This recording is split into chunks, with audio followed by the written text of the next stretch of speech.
জুলাই গণ অভ্যুত্থানের মাধ্যমে একটি বৈষম্যহীন, দুর্নীতিমুক্ত ও অন্তর্ভুক্তিমূলক বাংলাদেশ করার সুযোগ এসেছে। মহান স্বাধীনতা ও জাতীয় দিবস উপলক্ষে জেদ্দায় আয়োজিত এক অনুষ্ঠানে এমন মন্তব্য করেন কনসাল জেনারেল মিয়া মোহাম্মদ মাইনুল কবির। এ সময় রিয়াদ ঢাকা সম্পর্ক আরও জোরদারে আশাবাদ ব্যক্ত করেন তিনি।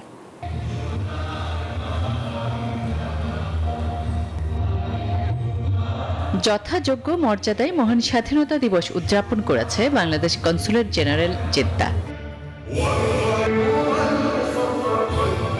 অনুষ্ঠানে প্রধান অতিথি ছিলেন সৌদি আরবের পররাষ্ট্র মন্ত্রণালয়ের মহাপরিচালক ফরিদ বিন সাদ আল শেহরি। এ সময় ঢাকা রিয়াদের সম্পর্ক আরও সুদৃঢ় হবে বলে আশাবাদ ব্যক্ত করেন কনসাল জেনারেল মিয়া মোহাম্মদ মাইনুল কবির। বান্ডেল থাকলে প্রতি সেনমানিতে টাকা বাঁচবে। বিকাশ সেনমানি বান্ডেল কিনে জিতুন প্রতি লেনদেনে। বলেন, জুলাই গণ অভ্যুত্থান একটি বৈষম্যহীন, দুর্নীতিমুক্ত এবং অন্তর্ভুক্তিমূলক বাংলাদেশ গড়ার সুযোগ এনে দিয়েছে।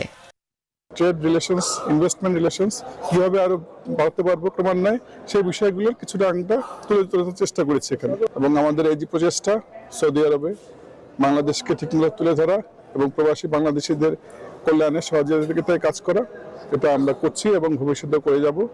অনুষ্ঠানে বিভিন্ন দেশের কনসুলেটের কর্মকর্তা, মুক্তিযোদ্ধা, স্থানীয় সাংবাদিক, ব্যবসায়িক ও স্থানীয় কমিউনিটির প্রতিনিধিরা উপস্থিত ছিলেন। পরে বাংলাদেশের সংস্কৃতি ও প্রকৃতি নিয়ে একটি আলোকচিত্র প্রদর্শন করা হয়। Desk report, news 24।